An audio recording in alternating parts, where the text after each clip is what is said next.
Friends, आज हम लोग पढ़ेंगे polynomial.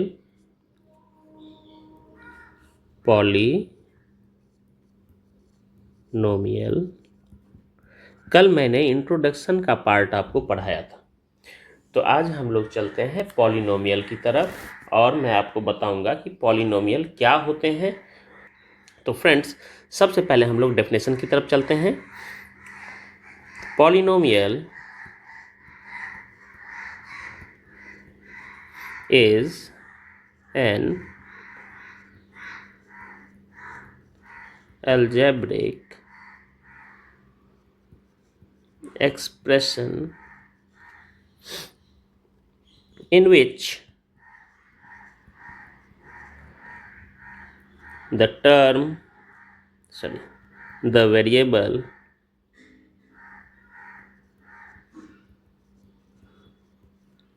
of any term carry the power of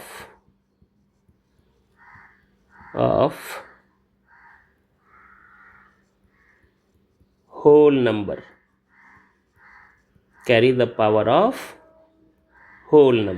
ठीक है फ्रेंड। तो मैंने आपको बताया कि जो पॉलिनोमियल होता है वो एक अलजेब्रिक एक्सप्रेशन ही होता है जिसमें कि वेरिएबल जो है वो हमेशा होल पावर ही कैरी करेगा। जैसे मैं कोई एग्जांपल यहाँ पे लिख रहा हूँ। एग्जांपल है 2x का power 4 plus 3x square plus 2x plus 1 को देखेंगे तो इस x के ऊपर पावर है 4, इस x के ऊपर पावर है 2 और इस x के पावर है 1। यानी ये जो x है ये सभी वेरिएबल है। मैंने आपको कल बताया था कि कांस्टेंट क्या होते हैं, वेरिएबल क्या होते हैं, तो मुझे लगता है कि वो कंसेप्ट आपका कंप्लीट हो गया होगा वो। तो फ्रेंड, ये x का पावर 4, x का पावर 2, x का पावर 1, ये सारे वेरिएबल के ऊपर जो पावर है वो होल नंबर में है। इसीलिए हम कह सकते हैं कि ये जो मैंने अलजेब्रिक एक्सप्रेशन लिखा है ये पॉलिनोमियल है। फ्रेंड्स, मुझे नहीं लगता कि आपको इसमें कोई प्रॉब्लम होगी। चलिए कुछ एग्जाम्पल हम लोग और लिखते हैं और समझते हैं क्या वो पॉलिनोमियल है। तो चलिए मैं लिख रहा हूँ 3x square plus 1/2x plus 3। Friend, आप हमें बताइए क्या ये अलजेब्रिक एक्सप्रेशन है। फ्रेंड, हम देखते हैं कि ये वेरिएबल है, वेरिएबल के पावर में है 2। ठीक है फ्रेंड, हम लोग देखते हैं ये वेरिएबल है x का पावर है 1 और ये है 3। फ्रेंड, जब हमने देखा तो इस वेरिएबल के ऊपर पावर है 2 और इस वेरिएबल के पावर है 1 और 3 को आप छोड़ दीजिए, 3 को आप कांस्टेंट मान सकते हैं या 3x पावर 0 भी लिख सकते हैं इसको। ठीक है, तो हमने यहाँ से देखा कि सारे वेरिएबल के ऊपर पावर जो है वो होल नंबर में है, इसीलिए ये पॉलिनोमियल है। फ्रेंड्स, अभी मैं कुछ एग्जांपल आपको दे रहा हूँ और आपको बताना है कि इसमें कौन सा पॉलिनोमियल है और कौन सा पॉलिनोमियल नहीं है। तो चलते हैं एग्जांपल की तरफ। Identify the polynomial. Okay, 1 √x plus 3। Friend, ये बताइए क्या ये √x प्लस 3 पॉलिनोमियल है। चलिए हम लोग देखते हैं इसको आगे की तरफ ले जा करके कि हमने देखा √x प्लस 3, तो √x प्लस 3 को हम लोग कैसे लिख सकते हैं। √x प्लस 3 को अगर x है वो रूट में है तो रूट को हमें हटाना है, तो चलिए हम रूट को हटाते हैं और x को लिखते हैं। x अगर रूट हटेगा तो पावर हो जाएगा 1/2। फ्रेंड, यहाँ 2 छुपा होता है, यहाँ 2 छुपा होता है, तो इस 2 को यहाँ से हम लोग रिमूव करते हैं, रूट हटता है और पावर 1/2 हो जाता है। ठीक है फ्रेंड्स, तो अब क्या है कि x पावर 1/2 हो गया प्लस 3 हमने लिख दिया। तो फ्रेंड, हमने कहा था आपको कि पॉलिनोमियल का फीचर है कि जो वेरिएबल होगा वेरिएबल का पावर हमेशा होल नंबर होना चाहिए, लेकिन यहाँ पावर क्या है, पावर फ्रैक्शन में, फ्रैक्शन में, तो फ्रैक्शन में पावर अगर होगा तो ये पॉलिनोमियल नहीं होगा, नहीं होगा। ठीक है फ्रेंड्स, हम लोग चलते हैं नेक्स्ट एग्जाम्पल की तरफ। 1/x + 2। फ्रेंड 1/x + 2, अब x है वो डिनोमिनेटर में है, अब डिनोमिनेटर से इसको लेके आना है हमें न्यूमरेटर की तरफ। ठीक है, तो न्यूमरेटर में जब भी लाएंगे तो यहाँ पावर होता है, अगर डिनोमिनेटर पे है तो पावर यहाँ पे 1 है, लेकिन जैसे ही न्यूमरेटर पे जाएगा तो पावर हो जाएगा x पावर -1 + 2। फिर से मैं कह रहा हूँ कि जो पावर है पॉलिनोमियल के फीचर के अनुसार वो किस में होना चाहिए, होल नंबर में, लेकिन हम तो यहाँ देख रहे हैं वो किस में है, वो है नेगेटिव में, वो किस में है, नेगेटिव में। और नेगेटिव पावर हो गया तो क्या होगा, नेगेटिव पावर होगा तो वो पॉलिनोमियल नहीं होगा। फ्रेंड्स मैं आपको बहुत बेसिक तरीके से समझाया हूं कि कौन सा अलजेब्रिक एक्सप्रेशन पॉलिनोमियल होगा, कौन सा अलजेब्रिक एक्सप्रेशन पॉलिनोमियल नहीं होगा। तो मुझे लगता है कि ये जो कंसेप्ट है आपका बहुत अच्छे तरीके से क्लियर हो गया होगा। ठीक है फ्रेंड्स, हम लोग चलते हैं आगे की तरफ और अगले कंसेप्ट को हम लोग समझते हैं। अब हम लोग चलते हैं polynomial in one variable. Topic का नाम लिख रहा हूं मैं, polynomial in one variable. Friends बहुत इंपॉर्टेंट टॉपिक है, बहुत कंफ्यूजिंग भी। ठीक है, तो पहले हम लोग रफ आइडिया ले लेते हैं कि पॉलिनोमियल इन वन वेरिएबल क्या होता है। What is one variable, 2 variable, 3 variable. तो कहने का मतलब ये है कि आपने अभी तक जितने भी अलजेब्रिक एक्सप्रेशन अभी देखे वो सभी पॉलिनोमियल के थे। क्लास 9th में जो हमारे पास टॉपिक है उसमें polynomial in one variable topic ही पढ़ने के लिए दिया गया है, मतलब 2 वेरिएबल 3 वेरिएबल का अभी नहीं है, वो आपके नेक्स्ट क्लासेस में आएंगे।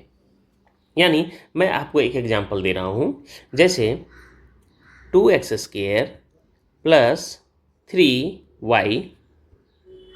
अगर हम इसको देखें तो हम क्या समझ रहे हैं इसको, 2x² + 3y। तो हमने देखा एक वेरिएबल x है और दूसरा वेरिएबल y है, एक वेरिएबल x है और दूसरा वेरिएबल y है। फ्रेंड्स जब हमने ये चीज़ देखा तो हमने क्या पाया, हमने पाया कि यहाँ तो 2 वेरिएबल हो गए। कितने, 2 वेरिएबल। तो ये हमारे काम का नहीं है।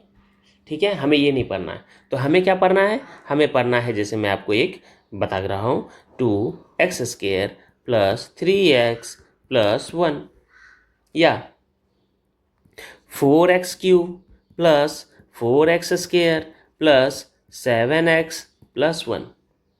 तो यानी हम जितने भी अलजेब्रिक एक्सप्रेशन इस टॉपिक में पढ़ने वाले हैं उसमें सिंगल वेरिएबल ही होगा, या तो x होगा या कंप्लीट में y होगा या कंप्लीट में z होगा या कंप्लीट में t होगा। ठीक है, या 4t² + 3t, तो सिंगल वेरिएबल हो गया, वन वेरिएबल हो गया।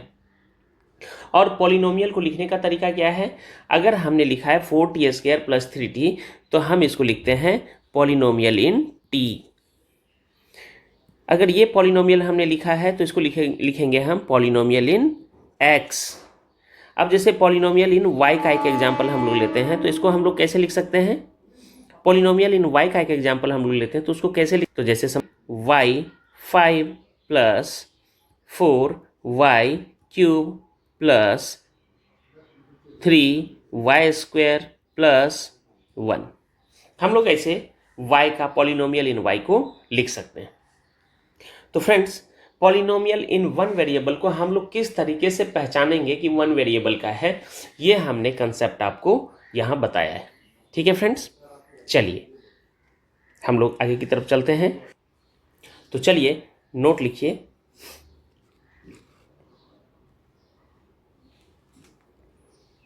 there will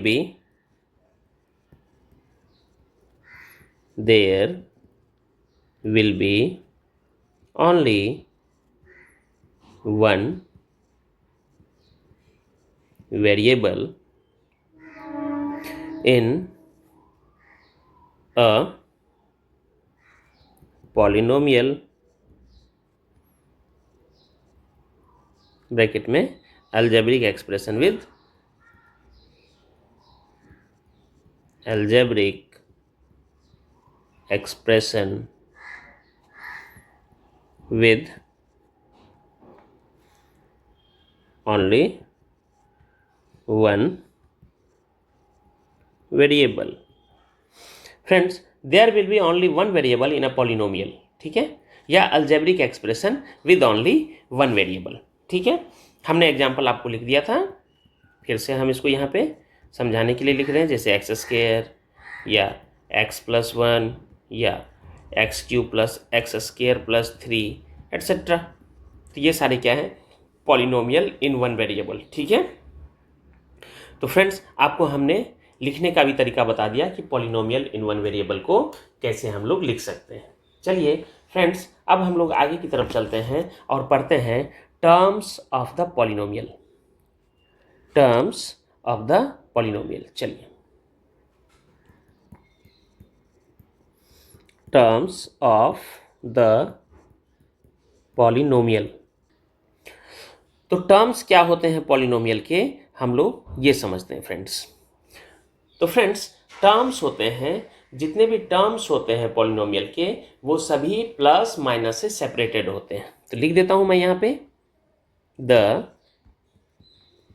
terms of the polynomial is separated by addition